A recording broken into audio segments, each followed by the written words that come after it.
चा विचार होता. शेतकरी, शेतरस्ते आणि वहिवाटीचे रस्ते हे तातडीनं खुले करणे, त्यावरचं अतिक्रमण काढणे, वर्षानुवर्ष कोर्टामध्ये सुरू असलेल्या तहसीलदार, प्रांत, कलेक्टरकडे केसेस ज्या सुरू आहेत त्या निकाली काढणे आणि तातडीनं राज्यातल्या संपूर्ण शेतकऱ्यांना शेतरस्ता मिळणे याकरता मामलेदार नियमामध्ये आम्ही सुधारणा केली आहे. नोटीस थेट ईमेल न देणे, नोटीस व्हॉट्सअपवर पाठवणे आणि तातडीनं सुनावण्या घेऊन किमान 3 महिन्याच्या आतमध्ये या केसेस निकाली निघाल्या पाहिजे. शेत रस्त्याची केस 3 महिन्याच्या वर चालू नये असा विचार सरकार करत आहे. आणि एवढंच नाही तर शेत रस्ता अडवणे, पाण्याचा प्रवाह अडवणे, नाल्यावर अतिक्रमण करणे, महसुली नाल्यावर अतिक्रमण करणे, या सर्व बाबीवर आता आम्ही आळा बसवतो आहे. माननीय मुख्यमंत्री देवेंद्र फडणवीसजींनी तातडीनं पोलीस बंदोबस्त देण्याच्या सूचना नियमात सुधारणा केल्या आहेत की शेत रस्ता अडवला किंवा पाण्याचा प्रवाह अडवला पोलीस संरक्षण मोफत मिळेल, हा निर्णय घेतलेला आहे.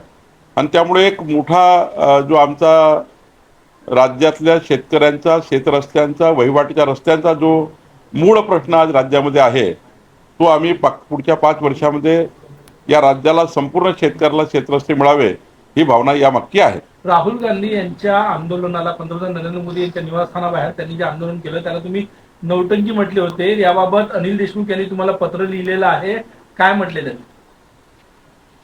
राहुल गांधी आणि राजकारण्यांनी या आंदोलनामध्ये नौटंकी केली. विद्यार्थ्याच्या आंदोलनाला मी कधी त्यांच्या भावना, त्यांचं आंदोलन हे लोकशाही मार्गाने आहे त्या आंदोलनाला कधीच मी त्या ठिकाणी टीका केली नाही. राहुल गांधी आणि त्यांचे जे राजकारणी आहे हे जे नौटंकी करताय यावर मी बोललो आहे. तुमच्या बोलण्याचा चुकीचा अर्थ काढला गेला. त्यांना राजकारण करायचं आहे, राजकीय पोळी भाजायची आहे. विद्यार्थ्याचं आंदोलन हे लोकशाही मार्गाने आहे, त्यांना तो अधिकारच आहे. पण त्यामागे जे नौटंकीपणा सुरू आहे राजकारणाची, आणि खास करून राहुल गांधींनी जे पंतप्रधान कार्यालयासमोर, पंतप्रधानांच्या घरासमोर केलं ती एक प्रकारची नौटंकीच होती. तुम्ही काँग्रेसच्या आंदोलनाला विद्यार्थ्यांचा काय विषय? आम्ही विद्यार्थ्याच्या आंदोलनाला लोकशाही मार्गाने त्यांनी आंदोलन केलं आहे, त्यांचा अधिकार आहे, विद्यार्थ्याचा तो अधिकार आहे. परंतु हे जे राजकारणी लोक यामागे ज्या पद्धतीने नौटंकी करताय ते काही योग्य नाही. तुम्ही स्वतः आंदोलकांशी बोलले फोनवरून, त्या दिवशी दुसऱ्या दिवशी भेट द्यायला सुद्धा जाणार होते. मी संपूर्ण आंदोलकांशी फोनवर बोललो, त्यांनी ते मान्यही केलं की आपल्यावर मला विश्वास आहे.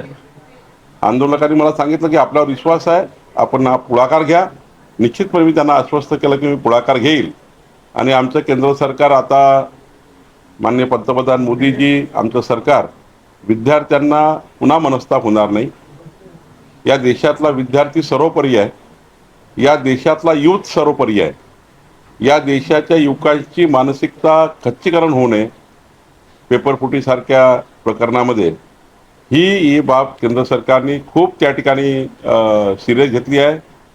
माननीय प्रधानमंत्री मोदयांनी कालच्या ट्विटमध्ये सांगितलं आहे की युवक आम्हाला सर्वोपरी आहे, विद्यार्थी सर्वोपरी आहे. त्यामुळे मला असं वाटतं की लवकरच केंद्र सरकार उत्तम यातला मार्ग काढेल आणि विद्यार्थ्यांना यानंतर या देशामध्ये आंदोलन करायची गरज पडणार नाही, असं काहीतरी आमचे पंतप्रधान आणि सरकार करेल. कायदा कठोर करणार आहे पेपर लीक बाबत, काय सांगा? नाही, अजून काही माननीय सूत्रवाद केला आहे माननीय पंतप्रधान मोदयांनी आणि केंद्र सरकारने.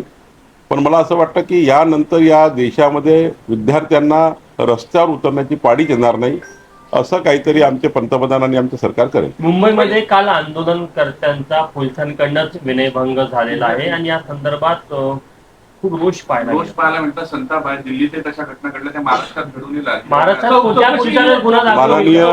माननीय मुख्यमंत्र्यांनी काल स्पष्टीकरण केलं आहे, त्यांनी कठोर कारवाई करण्याचे निर्देश दिले आहेत. त्या पोलीसवाल्याला शोधून कारवाई करण्याची सूचना देण्यात हो, माननीय मुख्यमंत्र्यांनी कालच त्या ठिकाणी आपल्याला सांगितलं आहे की यावरती कडक कारवाई करणार. शेतकरी कर्जमाफीची पहिली यादी आली आहे, दुसरी यादी कधी येईल?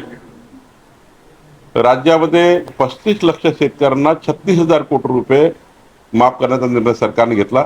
मुख्यमंत्री देवेंद्र फडणवीसचे मी आभार मानतो की त्यांनी निवडणुकीत दिलेलं जनतेला वचन पूर्ण केलं आणि आता हे याद्या एका वेळी पूर्ण होत नाही, पण ह्या महिन्याभरात 15 दिवसामध्ये जेवढे काही याद्या आहेत त्या पटापट क्लिअर होतील आणि शेतकऱ्याचा कर्जमाफीचा जो निर्णय झाला तो अंमलात येईल. भाऊ, काल मुख्यमंत्र्यांनी ते विषय सांगितला की कडक कारवाई केली जाईल. तो ड्रग्स वाला व्हिडिओ जो व्हायरल झाला ते प्रकरण होतं. ही काल संध्याकाळची घटना आहे मुंबईमध्ये. महिला आंदोलकांना बाहेर हटवताना दिसलं. तर त्या पोलिसांची चौकशी करून कारवाई केली जाईल का? साध्या वेशातील पोलीस कर्मचारी होते. तेच सांगतोय की माननीय मुख्यमंत्री देवेंद्र फडणवीसजींनी याबद्दलच्या कडक सूचना दिलेल्या आहेत आणि कडक कारवाई करण्याच्या त्यांनी पुढाकार घेतला आणि भूमिका घेतली आहे. दोन्ही राष्ट्रवादीच्या विलिनीकरणाबद्दल